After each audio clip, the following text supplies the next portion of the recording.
Cette vidéo, je vais répondre à la question qui me revient le plus souvent. Thierry, que peut-on produire le poivre partout en Afrique? Donc la question qui revient, je suis du Congo, est-ce que le poivre c'est pas nu bel et bien au Congo? Je suis de Congo-Brazzaville, au Congo-Kinshasa. Je suis du Congo, je suis du Gabon. Est-ce que le poivre se produit? Je suis du Bénin. Est-ce que on peut produire le poivre?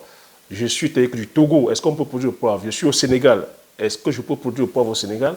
Je suis en Côte d'Ivoire. Est-ce que je peux faire la production du poivrier au Sénégal? Je suis au Cameroun même au Cameroun. Les gens se questionnent encore de savoir si dans leur région, dans leur localité, est-ce que le poivre peut se produire. Je suis au Tchad. Oui, on me pose la question aussi. Je suis en Angola. Est-ce que je peux produire le poivre en Angola? Je suis... oui, la question me revient la plupart du temps. J'ai envie de répondre ici. Je vais faire une réponse comme ça, voilà, collective, en disant le poivre peut bel et bien se produire partout en Afrique, mais en tenant compte des caractéristiques que je vais donner, en tenant compte des caractéristiques que je donne à chaque fois lorsque je parle de l'agriculture. Parce que le poivre ici, il faut savoir que le poivre, c'est une culture des tropiques. Donc c'est une liane qui pousse sous ombrage. Donc c'est une liane qui normalement pousse dans les sous-bois. Donc il y a un besoin en eau énorme, qui a un besoin hydrique conséquent, qui a aussi un besoin d'un taux d'ensoleillement qui s'épanouit bien dans les sous-bois. Donc pour toi qui es au Togo, pour toi qui es au Bénin, pour toi qui es au Cameroun, pour toi qui es au Congo, à partir du moment où tu es dans une zone forestière, même des zones des fois de savane, ça peut donner, hein. Mais quand tu as aussi quand il y a une bonne pluviométrie, ça peut produire. On peut corriger aussi en mettant un système d'irrigation. Tu vois? Mais maintenant, pour ceux et celles qui sont dans les zones arides, telles que le Sahel, où il fait très chaud, où le sol, justement, sablonneux, ça va être difficile. Donc, ça, j'ai parlé de la température. Maintenant, en ce qui concerne le sol, il faut avoir un sol riche en humus, qui draine bien, qui est riche en matière organique. Tu vois, un sol qui ne laisse pas stagner de l'eau. Parce que le poivre n'aime pas avoir les puits dans l'eau. Quand tu es dans cette condition-là, oui, ça produit. La question aussi qui revient, c'est une culture qui est onéreuse peut-être à mettre en place. Je n'ai pas assez d'argent pour commencer. Non, c'est l'une des cultures aussi qui ne te demande pas de commencer directement avec un hectare. Je ne vais même pas te conseiller de commencer avec un hectare. Je vais te demander de commencer petit. Tu vois, tu peux commencer avec 250 pieds. C'est une culture où tu n'as pas besoin d'avoir un hectare ou 10 hectares pour commencer, c'est-à-dire que justement, à gagner les sous. Tu peux commencer petit avec 250 pieds. 250 pieds ici, c'est quoi? C'est 1000 mètres carrés. 1000 mètres carrés, ça te laisse le temps de maîtriser le processus. Parce que j'insiste ici sur la maîtrise du processus. Donc, quand je parle de maîtrise du processus, ça va demander déjà d'abord la formation. Là où tu ne dois pas lésiner sur ta connaissance, sur la compétence, tu dois déjà d'abord d'acquérir la compétence. Parce que c'est une culture qui est capricieuse, c'est une culture qui demande d'être bichonnée, c'est une culture qui demande que tu t'impliques, que tu t'appliques, que tu suives le processus, que tu saches ce que tu fais, parce que c'est des gestes en fait. Il y a comme ça des gestes à faire, des pratiques à faire. Et c'est un processus qu'il faut suivre. Et tu vois que l'entrée en production, c'est sur 2 ans et demi. La maturité, il faut comme ça aller jusqu'à 5 ans, 7 ans. Donc tu vois, c'est un processus qu'il faut suivre. Donc ça va demander ici la formation. Donc pour tous ces pays que j'ai cités, tu vois, pour toi qui es au Congo, qui te pose encore la question, j'ai des personnes que je suis depuis le Congo, il y a des personnes qui ont pris la formation, qui sont déjà en train d'implémenter la pépinière, qui ont déjà mis les tuteurs et qui vont planter l'année prochaine. Pour toi qui es au Bénin, j'ai des Béninois qui sont intéressés. Tu vois, j'ai Mamoudou Alao, que je ne présente plus, qui est le pionnier en termes de culture de poivrier, qui est le seul aujourd'hui qui a comme ça, c'est-à-dire qu'une plantation de 5 hectares, une plantation qui est en production, et qui a fait récemment, pour vous qui êtes au Bénin, qui a fait une journée porte ouverte. C'est lui le pionnier, c'est lui le seul à l'instant. Vous voyez, pour toi qui es au Bénin, si tu es intéressé par les boutures de poivrier, oui, par l'intermédiaire de M. Mamadou Allo, je vais te permettre de pouvoir avoir les boutures. Ça va t'éviter comme ça. Pour toi qui te poses des questions, mais comment je vais faire pour obtenir les boutures à partir du Cameroun, les plans à partir du Cameroun? Pour toi qui es au Togo, pareil. Pour toi qui es en Côte d'Ivoire. Pour toi qui es en Angola. En Angola, oui, j'ai des personnes qui ont pris la formation depuis l'Angola. En Côte d'Ivoire, j'ai des personnes, et j'insiste, c'est que je voudrais voir la Côte d'Ivoire s'impliquer massivement. Je voudrais voir la Côte d'Ivoire, il y a des Ivoiriens qui ont pris la formation, je voudrais voir la Côte d'Ivoire s'impliquer massivement parce que la Côte d'Ivoire a le même microclimat que le Cameroun. La Côte d'Ivoire a le même microclimat que le Cameroun, donc on devrait produire massivement le poivre en Côte d'Ivoire. Et ne vous en faites pas, je réserve des surprises pour la Côte d'Ivoire, je viendrai en Côte d'Ivoire. Je vous ai dit, c'est mon pays. Je viendrai faire des choses en Côte d'Ivoire. Mais donc j'aimerais voir les Ivoiriens et les Ivoiriennes produire massivement tel que le poivre. J'ai parlé de l'Angola, j'ai parlé du Togo, il y a des Togolais qui ont pris la formation. Au Cameroun, tel qu'on a des Camerounais qui suivent, qui ont pris la formation. Donc le poivre aussi au Cameroun peut bel et bien se produire en dehors de la zone du Mourou. Donc en dehors de Penja, de la zone géographique qui est le Mourou, le poivre peut bel et bien se produire dans d'autres localités. Dans d'autres localités, le poivre peut se produire. Mais maintenant, le problème, c'est de vulgariser maintenant l'information. C'est ce que je fais depuis pratiquement 3 ans.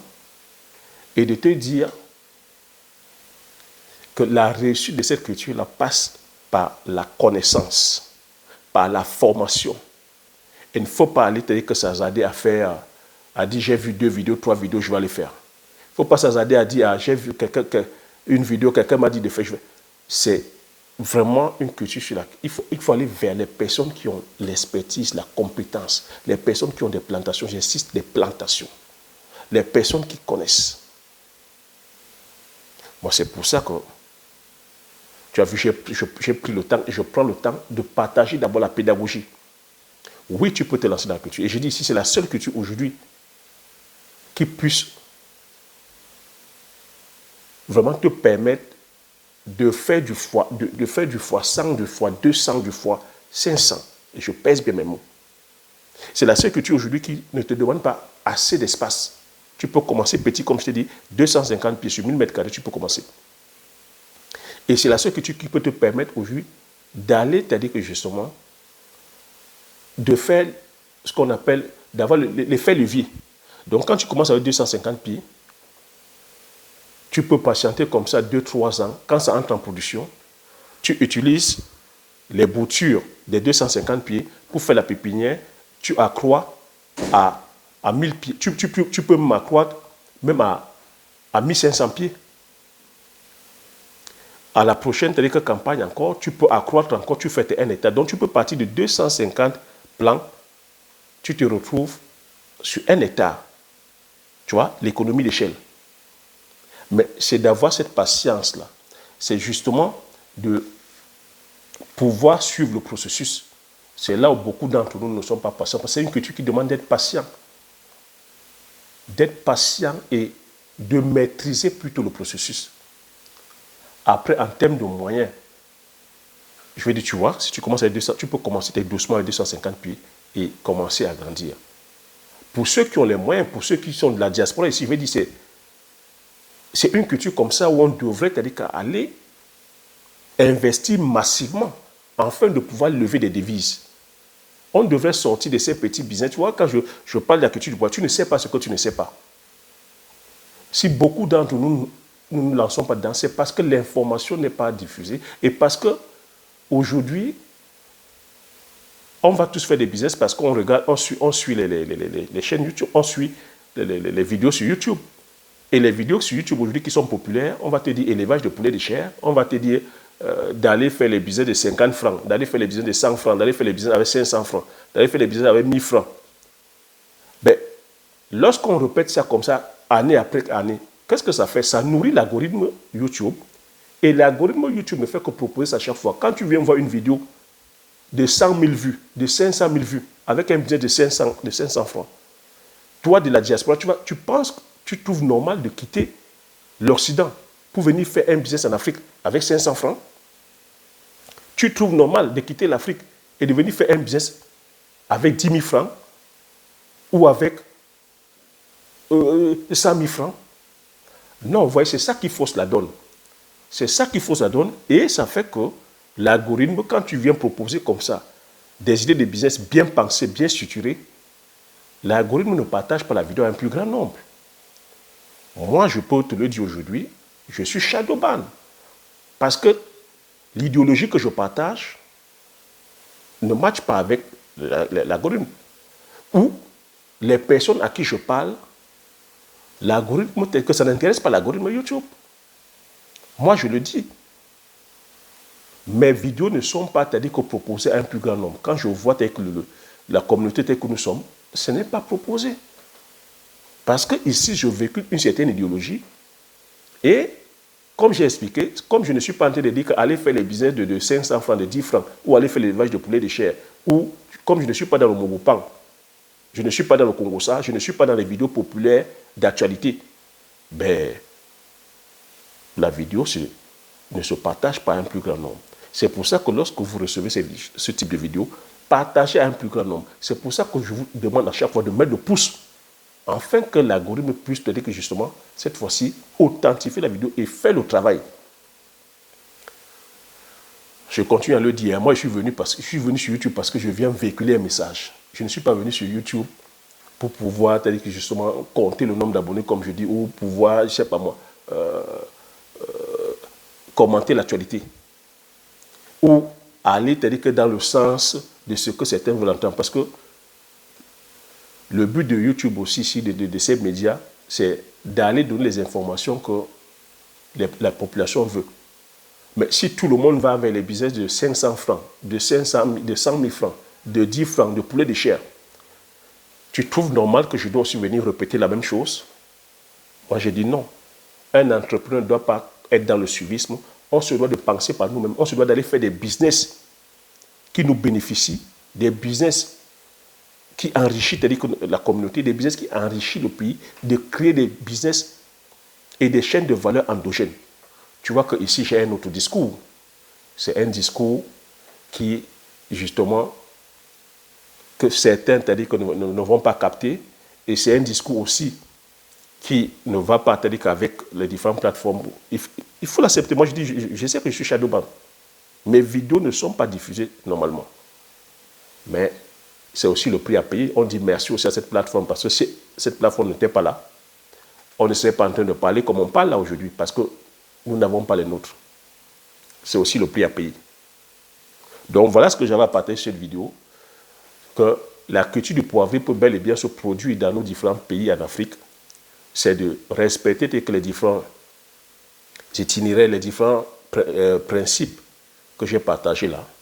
Et puis, le principal, c'est de s'informer, de se former et de se lancer. Comme tu m'as dit, on se doit aujourd'hui d'être pragmatique, on se doit être dans du pratico-pratique. Dès que tu prends l'information, dès que tu te formes, tu te lances. Et je dis bravo à tous ceux qui sont en train de se lancer, bravo à tous ceux et celles qui ont pris la formation et qui sont dans l'action. Parce que quand tu me suis, tu ne peux être que dans l'action. Tu vois que je ne laisse pas place à la distraction, je ne laisse pas place, je vais dire à la nuit, je ne laisse pas place, je vais dire à l'amusement. Parce que, tu vois, je diffuse de façon authentique, quitte à ce que certains se désengagent, quitte à ce que certains partent. Mais c'est ça la formule. Si tu veux réussir, tu te dois d'être focus. Focus dans ce que tu fais. Donc voilà ce que je vais partager sur cette vidéo. J'espère que j'ai répondu à certaines de vos préoccupations. S'il y a d'autres préoccupations, laissez-les dans les commentaires. Je me ferai plaisir de lire et de vous répondre. Donc, pour information aussi, pour ceux et celles qui sont intéressés par la formation, comme je vous l'ai dit, le but ici, c'est de passer, c'est-à-dire qu'à la pratique. Vous avez, c'est-à-dire que les liens qui sont là de formation sur la culture du poivrier, sur la culture du palmier à huile. Si vous êtes intéressé, lancez-vous et passez à l'action massivement afin qu'on puisse aller impacter, c'est-à-dire que l'Afrique avec la culture du poivrier, afin de pouvoir lever des devises. Parce que c'est de ça qu'il s'agit. Sur ce, je vous dis merci. À la prochaine vidéo.